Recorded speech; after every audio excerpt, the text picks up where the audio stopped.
The 5 biggest moments of the game, starting with the biggest. Late third quarter, Purdy gets sacked on 3rd and 9, but the drive is extended by a holding call. Kittle was grabbed right around his hips. This was not home cooking. The very next play as well was another holding call. So now what could have been a drive that stalled out somewhere around the 30, 40 is down at the 10-yard line. Kyle Juszczyk runs it on first down. You gain 8 yards. That is the end of the third quarter. And then the very first play of the fourth quarter, you had this happen. McCaffrey right up the gut and in. Touchdown, San Francisco.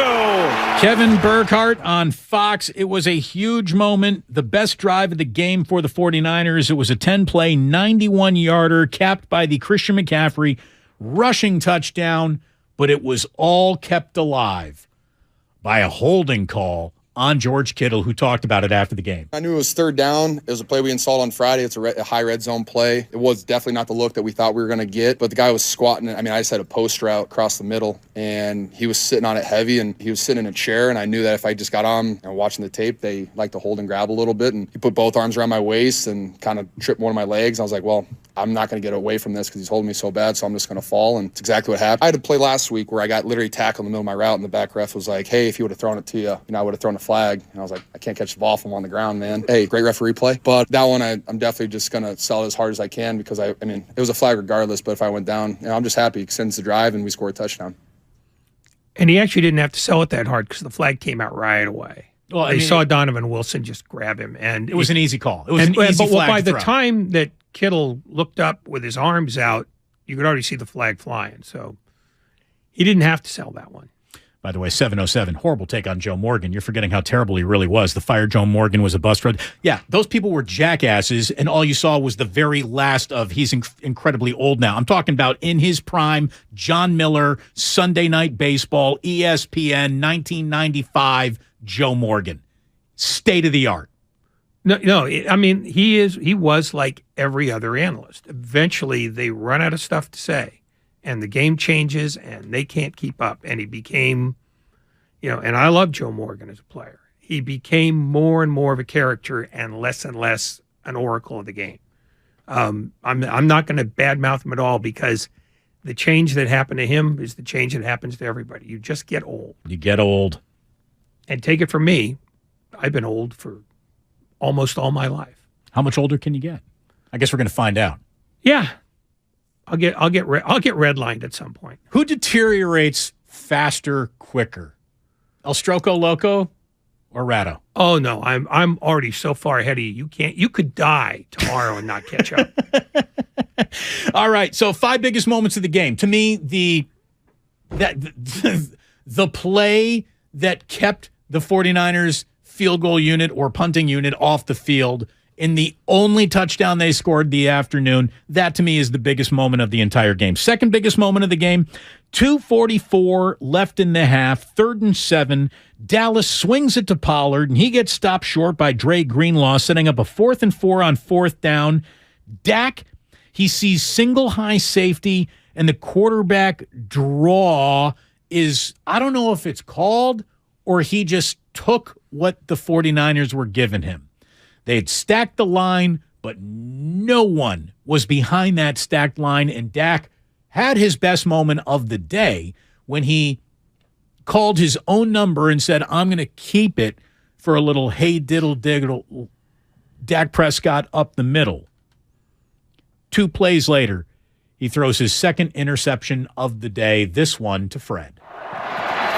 Prescott, it is picked off by Fred Warner. Warner's got it. Lamb chases him down, and a second interception today for the 49ers. Pollard got hurt on that series, by the way, and that is about as big of a moment that happened in that game as well, because the one guy who might have really done a decent job giving Dak a little something to work with out of the backfield, since he wasn't seeing downfield very well or didn't have many places to put the ball downfield, the Dallas Cowboys were working the flats like it was wing night. I mean, they were just everything was 6 yards and underneath. Everything that they did. Everything was to the sideline, 6 yards and underneath, working the flats all day. Tony Pollard would have worked much better with that being the offensive concept than Ezekiel Elliott, who couldn't have caught a cold yesterday. Well, he's not designed to. That's not what his game is. No, and Pollard got hurt the play before the interception and after the Prescott conversion. And that's when, in my mind, the game changed. Because at that point, the Cowboys were at best one-dimensional, and given the fact that Prescott was not having a good day, they became essentially no-dimensional. They were done at that point, in my mind. Third biggest moment of the day started with the ultimate puckering moment of the day for 49ers fans at that game yesterday. Anger gets it away. Short liner of a kick. McLeod catches it over his head. Oh, he lost the ball. It is loose. It looked like Dallas recovered. Oh, this is big, obviously. Who's going to come out with it? After the ball was kicked, I thought I saw a Dallas player. Yeah, that's... Cowboys have it. Kevin Burkhardt again on Fox, and that was a huge moment, but not bigger than the 49ers defense bowing up and holding the Cowboys to a game-tying field goal right after that fumbled punt return by Ray McLeod. That was a massive moment in the game. Because if the Cowboys grabbed the lead right there, who knows how the rest of that game feels. So I thought that was absolutely huge. Fourth biggest moment of the game, 49ers defense getting burnt for a long completion, the longest of the day from Dak to CeeDee Lamb mid-third quarter, and still forcing a punt from their own 40-yard line. And to me, that was the moment where I thought Dallas doesn't think, or Dallas's head coach, Mike McCarthy, doesn't think he can do it today. Like that, I cannot believe that was another, all right, we're going to go to the line on fourth down, but we're going to call Fugazi, and we're not actually going to snap this ball. I thought for sure they were going to snap the ball to the point where they tried to, I'm like, they're going to try to make it look like a Fugazi.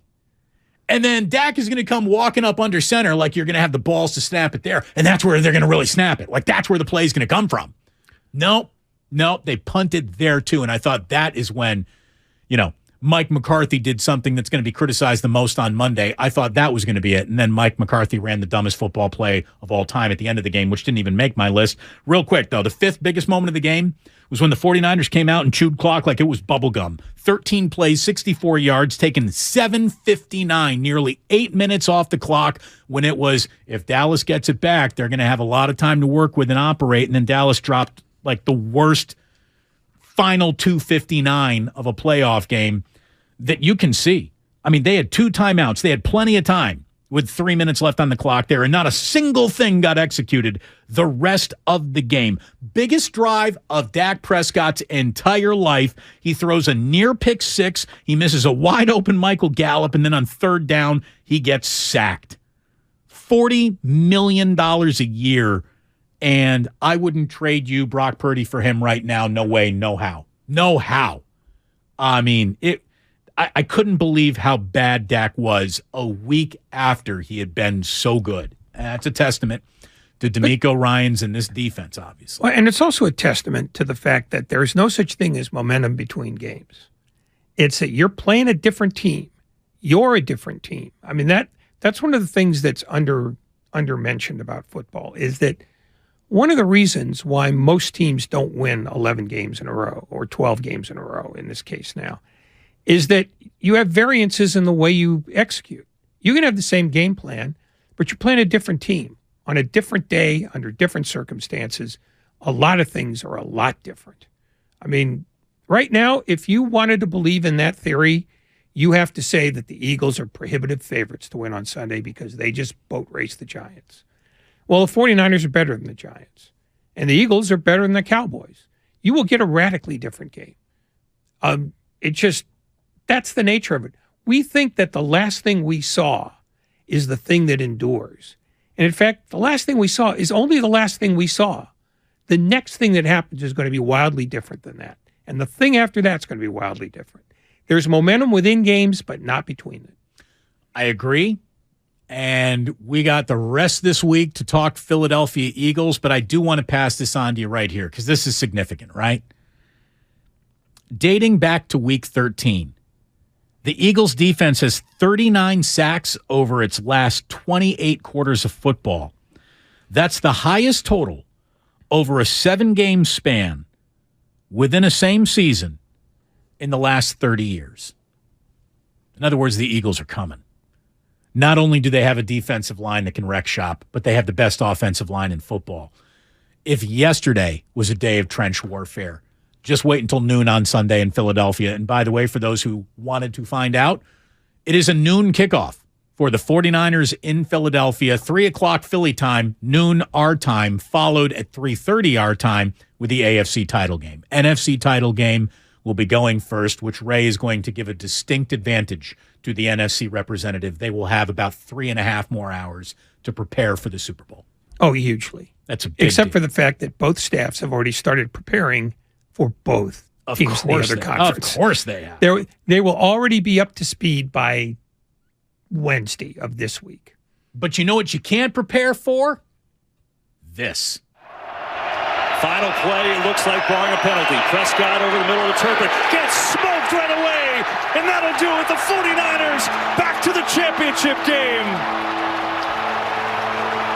Kevin Burkhardt one more time on Fox, and unfortunately, we don't have a layout of that formation because it's the weirdest, which is the nicest way for me to say the dumbest formation I have seen on a football field, on a professional football field, like in my life.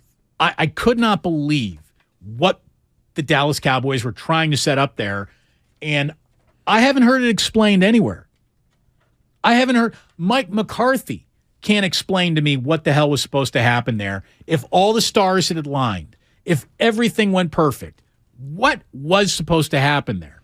Were you lateraling to a wide receiver who then lateraled to another crossing wide receiver? Was that lateral supposed to go back to Ezekiel Elliott, who unfortunately wasn't around for a lateral because Azeez Al-Shaair decided to bury him like a seed that you would plant in a garden? I mean, he just got – that's one of the – like Michael Irvin said earlier, like that can't be the last play of Ezekiel's career in a Dallas Cowboy uniform. He deserves to go out better than that. That was something else. Roger Sherman of The Ringer. Did you read this one, Ray, what he wrote? Yeah. Now, you probably don't get this because this is a movie reference. This is from Billy Madison, which is an Adam Sandler movie. Adam Sandler is a comedian who used to be on Saturday Night Live. Have you heard of Adam Sandler? Don't patronize me. Well, just checking.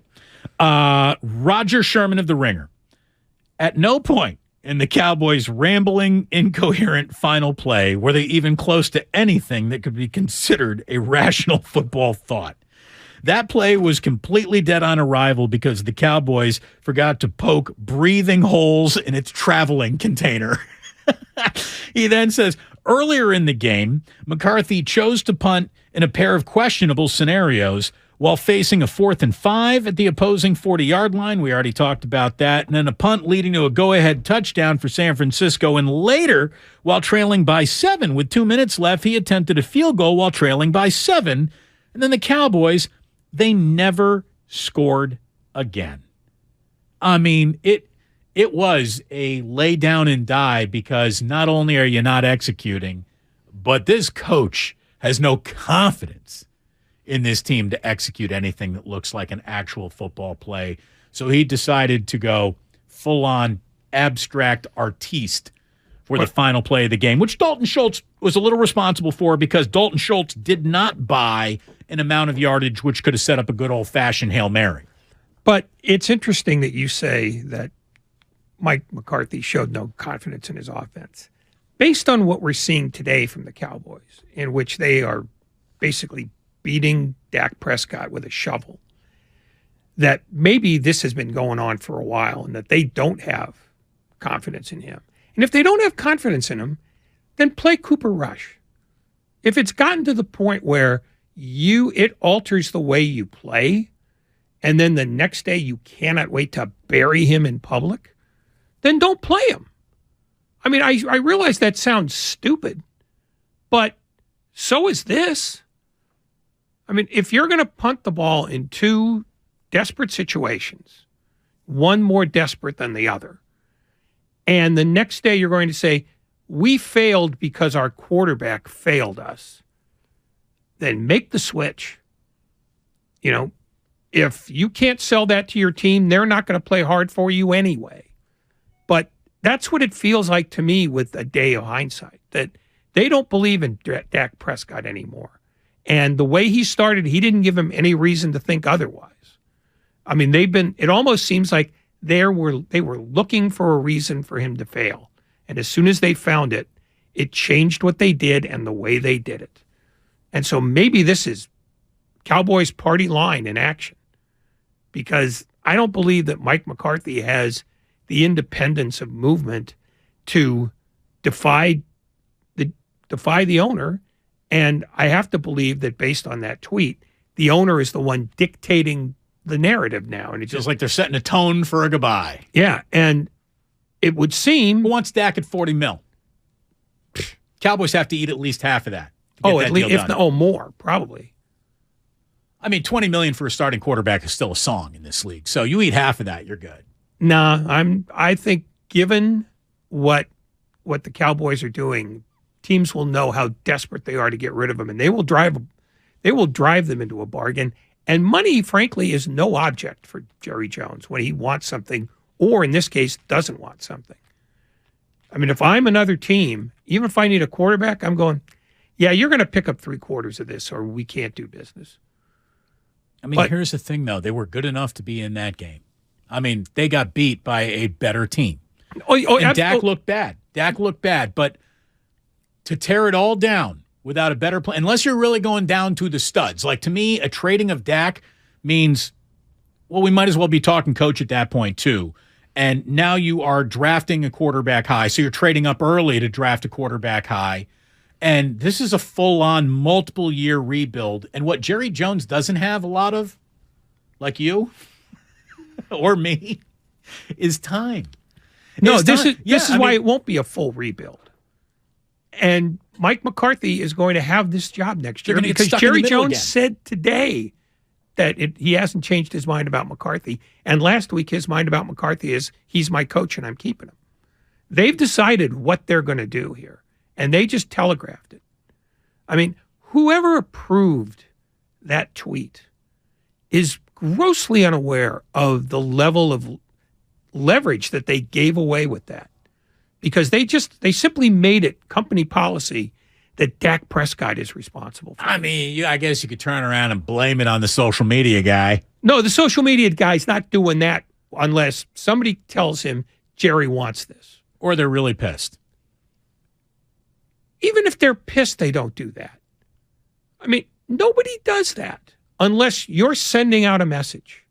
I mean, it's like, and this is, I know off your radar, but the Vancouver Canucks, who just fired their coach, Bruce Boudreau, today, announced back in October that they were already looking at replacements for him. It's a sign you might want to show up at work with a milk crate. He knew it then, but let him hang till the middle of January. All of a sudden, keeping a secret is considered bad management for him. But this is more than that, because you don't have to worry about leverage with a coach. You just fire him and move on to the next guy. But when you're talking about a $40 million investment and you're going, we're just going to put him on the lawn like a frat house couch, you're basically saying, if you want him, we'll pick up most of the freight because we don't want him anymore. I love a good lawn couch. Always have, always will. You don't mind the smell of old vomit? No, it just that's the thing here. I think this is all part of a greater message, which is we don't believe in our offense and we're going to coach like it because we believe he plays like it. How about this? You got two $40 million hard problems to solve at quarterback because Tom Brady is a $40 million cap hit for the Buccaneers next year unless they trade him. Tom Brady, the Dallas Cowboys for Dak, straight up. Who says no? Brady. And the reason why Brady says no is because he can't run the Cowboys because Jerry Jones already has that job. Tom Brady is not going to a place where he doesn't have absolute influence over his surroundings to the point where... So Raiders it is. Quite possibly. Or maybe the Bucs just say, nah, you're going to play it out here. I mean, again, I'm not one to get over my skis about predicting what's going to happen unless the team walks me up to it and says, this is what's going to happen. Would the Cowboys be thrilled to be able to get rid of Prescott and get anybody, let alone Tom Brady? Absolutely. But Tom Brady does not take orders from anybody. And can I just say one thing too, is that the last thing we as a country need is the media circus that is Tom Brady as a Dallas Cowboy. Because Tom Brady is the second most covered team in this league, and Dallas is the most covered team in this league. You put the two of them together, there isn't another team covered in an hour of SportsCenter ever, probably. I mean, today, you would have a hard-pressed time anywhere in the national media finding the headline, 49ers advance to the NFC title game. The headline is simply, Cowboys do not advance to the NFC title game. They have sucked so much oxygen out of the NFL's media room. And this is Jerry Jones's greatest accomplishment, keeping this team relevant through what is now nearly 3 decades of playoff irrelevance. Teams with more recent conference championship appearances. Would you like to hear the list, Ray? I've seen the list, and it is comprehensive. Chiefs, Niners, Bengals, Eagles, Rams, Bills, Packers, Buccaneers, Titans, Saints, Patriots, Vikings, Jaguars, Falcons, Steelers, Panthers, Cardinals, Broncos, Seahawks, Colts, Ravens, Giants, Bears, Jets, Chargers, Raiders. You'd have had even more effect if you could say, these are the teams that haven't done it. One, it would take a lot less time. Yes. And it would basically put the Cowboys in league with the Cleveland Browns and the Detroit Lions. I mean, just ongoing laughingstocks. They are the sexy Detroit Lions. Yeah. With kind of crappier uniforms. I will say this. Dallas Cowboys got great uniforms. They're not as good as the Lions uniforms. Well, it depends on which uniform the Lions are rocking. What I do respect about Dallas is they're like, hey, unless you make us take these off, we're wearing these white ones. And I'll say this. I went home to Jillian, who hates the Cowboys. She grew up in San Francisco. She grew up in the 80s. She hates the Cowboys. And I'll say, because she knows what I think. Look, I can tell you about the 49ers and their uniforms. Some of the most glorious uniforms there are. And that yesterday was a sexy uniform matchup. But there is really something to the Dallas Cowboys running out of that tunnel. You're like, oh, dude, the Cowboys are here today. Like, this just got serious. Like, that's a Dallas freaking Cowboys. I remember the first time I was at a Big Ten game and Michigan come running out of that tunnel. I'm like, oh, damn, the Michigan Wolverines are here today. I'm like, this is a big football game, isn't it? Whether we want it to be or not, by definition of them being on the field, it's a big game, and those are great uniforms. I feel that way about the Cowboys. And I think Cowboys fans would be honest, filled with sodium pentothal, would tell you the same thing about the Niners. Niners, great uniforms, and that's a marquee franchise. When they don't go to the stupid shadowed numbers, that's not a good look. I don't mind the shadowed numbers as long as it's an all-white uni. I don't prefer them, but I'll take that. Well, the Cowboys, once they abandoned the silver pants, which is really what set that uniform off, that lost something. They were wearing silver pants yesterday. No, I thought they were white yesterday. No. They were, I mean, not glistening, sparkly silver, but yeah, they weren't. Was it 1970s silver?